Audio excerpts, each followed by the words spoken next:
Chapter number 8, Nutrition, Part 2, 9th class in textbook is continue. If you want to learn about Part 1, so you have to go our YouTube channel Dr. Raza Academy and Consultancy to learn previous lecture. Mineral nutrition in plants. ये एक ऐसा process है जो कि involving करता है absorption, distribution and utilisation of minerals जो plant की ग्रोथ और डेवलपमेंट के लिए रिक्वायर्ड हो। प्लांट्स जो है मोस्टली जो है वो एफिशिएंटली एक ऐसा मैकेनिज्म रखते हैं जिसके थ्रू वो अपना फूड प्रिपेयर करें बाय फोटोसिंथेसिस, और इसमें उसे बहुत से एसेंशियल एलिमेंट्स रिक्वायर्ड होते हैं। प्लांट्स की एसेंशियल एलिमेंट्स रिक्वायरमेंट है, उसमें कुछ मैक्रोन्यूट्रिएंट्स होते हैं और कुछ माइक्रोन्यूट्रिएंट्स होते हैं, और इन दोनों में डिफरेंस ये है कि जो मैक्रोन्यूट्रिएंट्स हैं वो लार्ज क्वांटिटी में रिक्वायर्ड होते हैं और micronutrients as compare to macronutrients less quantity में रिक्वायर्ड होते हैं। और इन दो कैटेगरीज के जो हम नेम अप्लाई करते हैं वो ये इंडिकेट नहीं करता कि ये न्यूट्रिशन की टाइप्स अलग हैं या इम्पोर्टेंस अलग हैं, बट ये ज़रूर बताता है कि इसमें मैक्रोन्यूट्रिएंट्स जो है वो हमें सॉइल से मिलते हैं ज़्यादातर as compare to the micronutrients. ठीक है, अच्छा, अब हमारे पास ये माइक्रोन्यूट्रिएंट्स और मैक्रोन्यूट्रिएंट्स जो है इसका एक टेबल बनता है जिसे हम कहते हैं एसेंशियल प्लांट न्यूट्रिएंट्स, जो कि तकरीबन 17 है। तो पहले जो हम इस टेबल में इसकी डिवीजन करते हैं, पहले हम करते हैं फ्रेमवर्क एलिमेंट्स, जो कि कहाँ से लेते हैं प्लांट, एयर से लेते हैं for their process of food preparation और फोटोसिंथेसिस। वो कौन कौन से हैं, कार्बन, हाइड्रोजन और oxygen. On the other hand side जो मिनरल एलिमेंट्स हैं जो कि वो सॉइल से लेते हैं आयोनिक फॉर्म में, वो टोटल 14 है। वो कौन कौन से आते हैं, उसमें मैक्रोन्यूट्रिएंट्स भी आ जाते हैं और माइक्रोन्यूट्रिएंट्स भी आ जाते हैं। फिर मैक्रोन्यूट्रिएंट्स अगेन डिवाइड होते हैं प्राइमरी न्यूट्रिएंट्स में और सेकेंडरी न्यूट्रिएंट्स में। प्राइमरी न्यूट्रिएंट्स कौन से हैं, नाइट्रोजन, फॉस्फोरस एंड पोटेशियम। और सेकेंडरी न्यूट्रिएंट्स कौन से हैं, कैल्शियम, मैग्नीशियम एंड सल्फर। मतलब ये सब वो न्यूट्रिएंट्स हैं जो कि मैक्रो हैं और सॉइल से प्लांट्स जो है वो एब्जॉर्ब करता है फॉर देयर फोटोसिंथेसिस।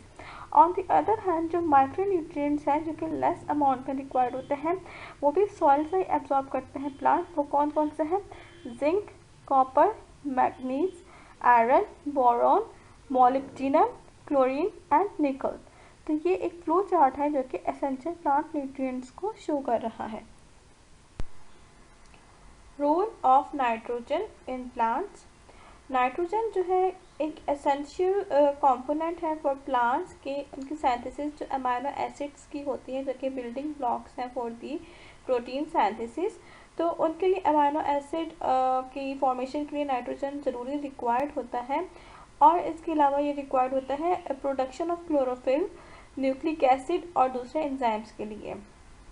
और ये एक ऐसा एलिमेंट है जो कि मेटाबॉलिक एक्टिविटीज़ में भी हेल्प करता है। जैसा कि जब प्लांट जो है अपनी नाइट्रोजन लार्जेस्ट अमाउंट में डायरेक्ट एनवायरनमेंट से एब्जॉर्ब नहीं करती, ना ही तो ये डायरेक्ट नाइट्रोजन की फॉर्म में एब्जॉर्ब करती है। नाइट्रोजन जो है वो ऑक्सीजन के साथ बॉन्डिंग करने के बाद सॉइल से एब्जॉर्ब किया जाता है प्लांट्स में। ठीक है, तो ये तो हो गया कि नाइट्रोजन ज़रूरी क्यों है प्लांट्स के लिए। अब है कि वो सब्सटेंस जिनकी जो कि नाइट्रोजन की डेफिशिएंसी की वजह से प्लांट्स में होते हैं।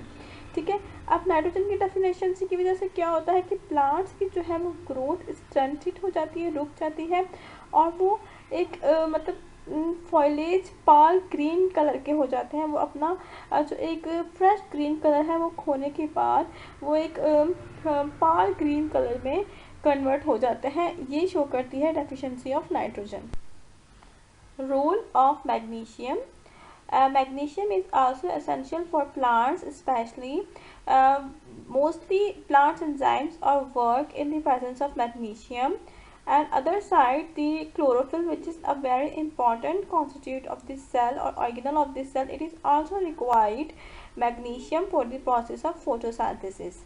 ठीक है. Now what are the symptom of magnesium deficiency. Magnesium deficiency specially होती किस तरह की जगह पर है, जिस सॉइल में सैंडी टेक्सचर सॉइल मौजूद होती है वहाँ मैग्नीशियम की डेफिशिएंसी हो सकती है, या ऐसे एरियाज जहाँ पर सीजनली ज़्यादा रेनफॉल हो, ज़्यादा बारिश होती हो, वहाँ पर भी मैग्नीशियम की डेफिशिएंसी हो सकती है.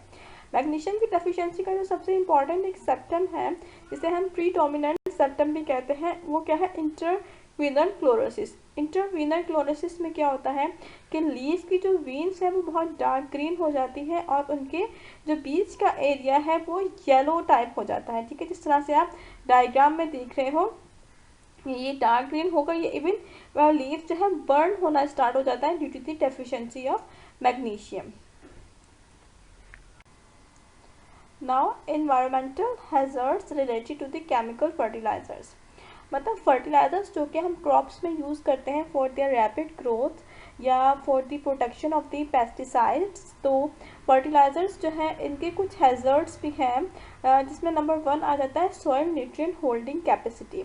मतलब सॉइल के पास जो एक कैपेसिटी होती है कि वो न्यूट्रिएंट्स को होल्ड करके रखे, वो भी कम हो सकती है due to the massive fertilisers. Massive fertiliser हम किसे कहते हैं, ऐसा कि जिसकी क्वांटिटीज या जिसकी क्वालिटी फर्टिलाइजर की ठीक ना हो.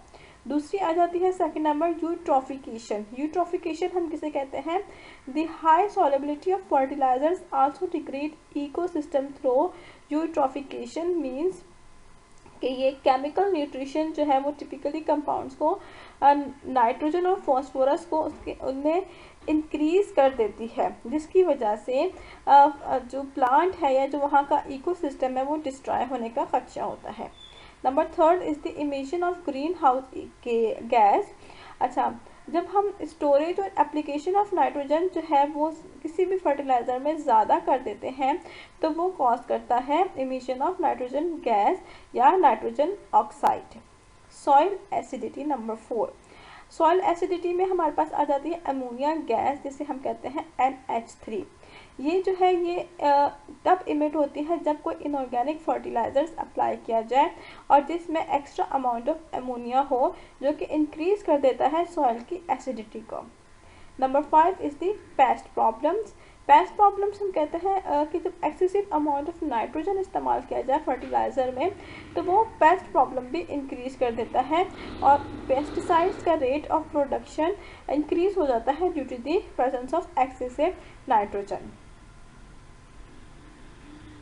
Number 6 is the nutrient balance. जो न्यूट्रिएंट बैलेंस है वो ये रिकमेंड करता है कि जो न्यूट्रिएंट्स का कंटेंट है सॉइल में और न्यूट्रिएंट जो रिक्वायर्ड है क्रॉप के लिए, उनको हम केयरफुली बैलेंस रखें. ना ही तो कोई इनऑर्गेनिक फर्टिलाइजर्स कुछ ज़्यादा अमाउंट में अप्लाई करें और ना ही तो बहुत लेस अमाउंट में. मतलब क्रिटिकली हमें ये करें कि हम फर्टिलाइजर्स को बहुत कम से कम अप्लाई करें, जब ज़रूरत हो तब हम उसे यूज़ करें.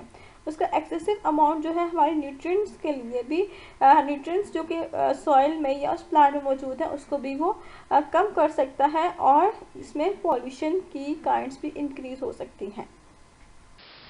Dr. Raza Academy and Education Consultancy. Please must watch our channel, comment, share and subscribe.